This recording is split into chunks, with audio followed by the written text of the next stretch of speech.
Time travel adventures. When you're dead, you're dead. It was a time when liars were heroes and killers walked free. Jake McBride is a San Francisco assistant district attorney who watches the killer Johnny Reingold go free on a technicality. Mr. Melbourne of the Nexus House offers Jake a chance to bring Reingold to justice in the old American West. Jake becomes Marshal Jake McBride from Brinson, Nevada. The adventure begins when silver on the way to the U.S. Mint in Carson City disappears from Overland Train 924 outside Brinson.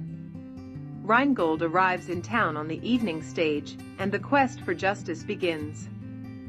Time Portal Alpha.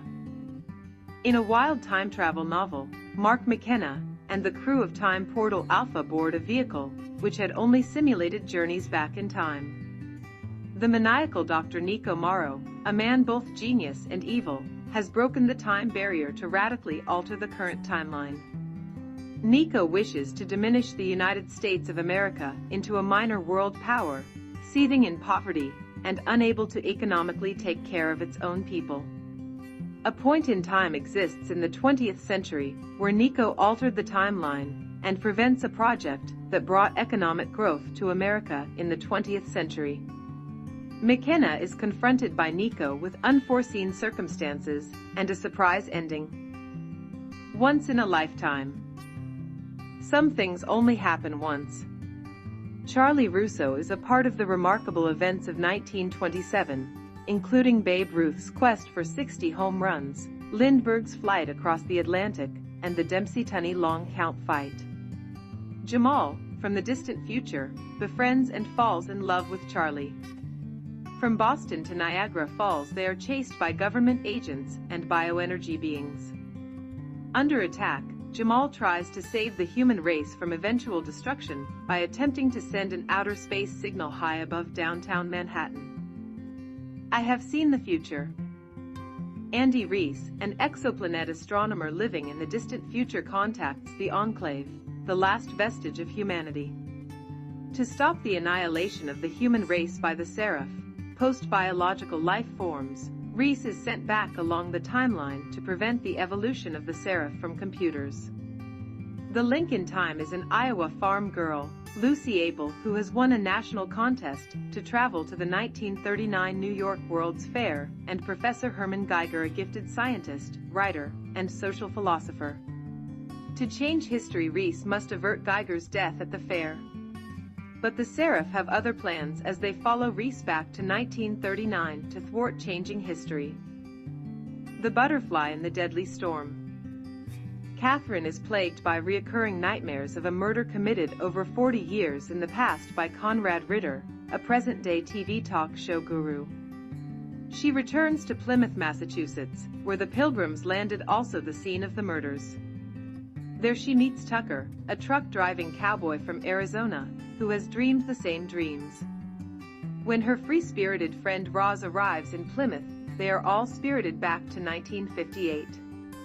Their mission: confront the young talk show host and bring justice for the dead. The Kennedy Paradox. In 1986, led by terrorist Carlos Sanchez, nuclear devices are planted in American cities. As New York and other cities are swallowed up in fireballs, Patch Kincaid is sent back in time to prevent the destruction. He lands in 1961, where he chases Sanchez into the Bay of Pigs invasion. Captured by Castro, Patch and his mentor Minkwitz chase Carlos Sanchez into rural Cuba. Return to Dallas. Return to Dallas is an encyclopedic-sourced novel surveilling Lee Oswald in the summer and fall of 1963, as well as highlighting the surrounding plot to assassinate President John F. Kennedy. Return to Dallas utilizes the evolving information while discarding debunked JFK assassination theories. Photographs paint the era in vivid color rather than aging vintage black and white stills. Those associated with the plot to kill Jack Kennedy, as well as peripheral characters, are woven into a pertinent historical context.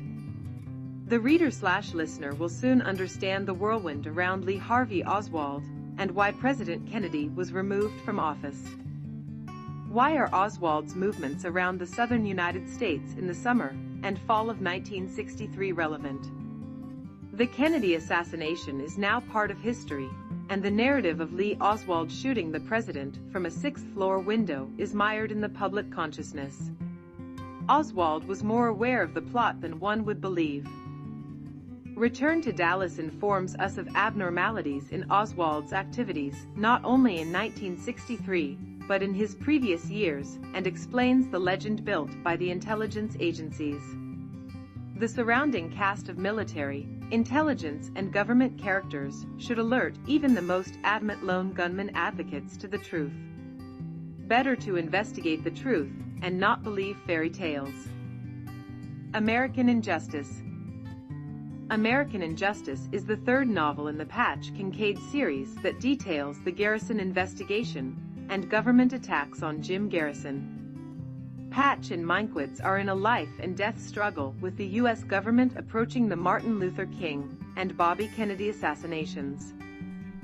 Jim Garrison. What can you do for your country? You can cause justice to happen for the first time in this matter. You can help make our country better by showing that this is still a government of the people. And if you do that, as long as you live, nothing will ever be more important. Jim Garrison. The River of Fate. Caroline's husband, Greg, is gunned down on a Chicago street by Marco, a vengeful high school acquaintance.